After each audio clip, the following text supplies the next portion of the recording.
नमस्कार बंधुरा आज के आबार चले एक नतून भिडियो निये। तो आज के आमार रेसिपिटा देखुन। आज के आमी निये एसेछि शशा।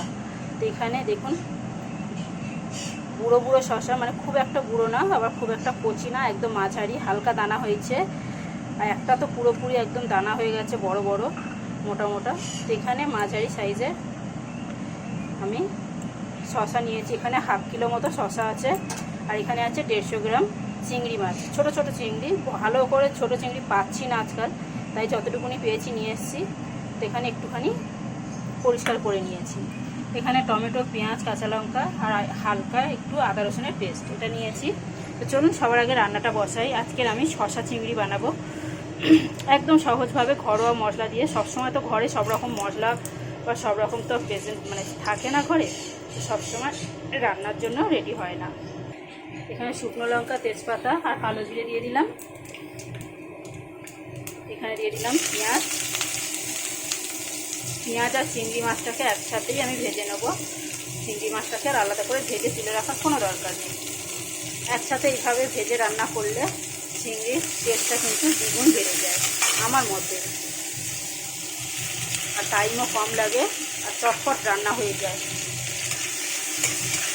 এখন কোনো মশলা দেবো না, একটু ভেজে নেব সবার আগে। শশার তরকারি কে কীভাবে রান্না করেন কিংবা কে খেতে ভালোবাসে আমাকে অবশ্যই একটা লাইক, কমেন্ট, শেয়ার করে জানাবেন। ভালো লাগলে আমার চ্যানেলটাকে সাবস্ক্রাইব করবেন বন্ধুরা। আর আমার ভিডিও যদি ভালো লাগে তাহলে অবশ্যই ভালো মন্দ একটা করে কমেন্ট করবেন, তাহলে আমিও বুঝবো যে আমার ভিডিও কোন কোন বন্ধুদের ভালো লাগে। এখানে পেঁয়াজ আর চিংড়ি মাছটাকে বেশ ভালো করে ভেজে নিয়েছি। এখন দিয়ে দিচ্ছি ছোটো ছোটো করে কেটে রাখা টমেটো, আদা রসুনের পেস্ট আর 4টে কাঁচা লঙ্কা। এর মধ্যে একেবারে মশলাও দিয়ে দেবো আমি।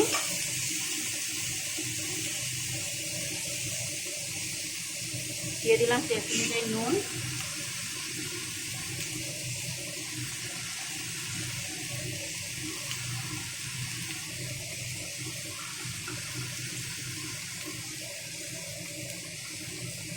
জিরে গুঁড়ো, ধনে গুঁড়ো, হলুদ গুঁড়ো আর লঙ্কার গুঁড়ো।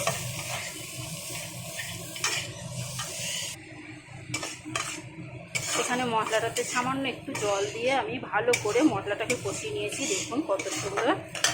এবারে আমি দিয়ে দেবো এখানে শশাটাকে। শশাটা একদম কুচি কুচি করে, মানে যতটা পাতলা করে কাটা যায় আমি কেটেছি, নিজেদের পছন্দ মতো কাটতে পারেন। তো শশাতে তো জল দেওয়ার কোনো দরকার নেই। আমি প্রথমে একটু কষিয়ে নেব মশলার সাথে ভালো করে, তারপরে গ্যাসটাকে মিডিয়ামে করে দিয়ে ঢাকা দিয়ে দিয়ে এই শশা চিংড়ির রেসিপিটা কমপ্লিট করব পুরোপুরি সিদ্ধ হয়ে যাওয়া পর্যন্ত। তরকারিটা হয়ে যাওয়ার পরে আমি এখানে একটা মশলা ব্যবহার করব, সেটা একদমই কমন ঘরোয়া মশলা।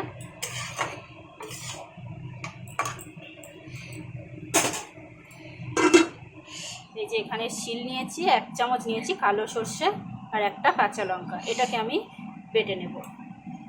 সর্ষের পরিমাণটা কম বেশি নিতে পারেন, আমি অল্প পরিমাণেই ব্যবহার করছি একটু টেস্টের জন্য। এখানে দেখুন বন্ধুরা কতটা জল বেরিয়েছে শসা থেকে। গ্যাসটাকে একদম লোতে করে দিয়েছিলাম, এবারে আমি মিডিয়ামে করে দেবো যেহেতু জলটা বেরিয়ে গেছে।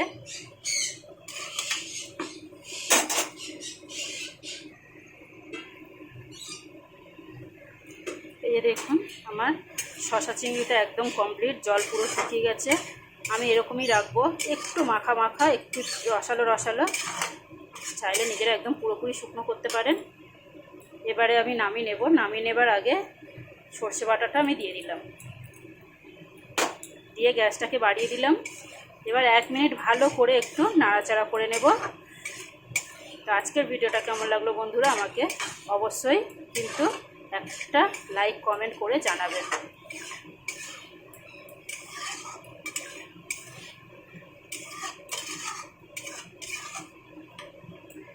তো টাটা বন্ধুরা, আজকের মতো।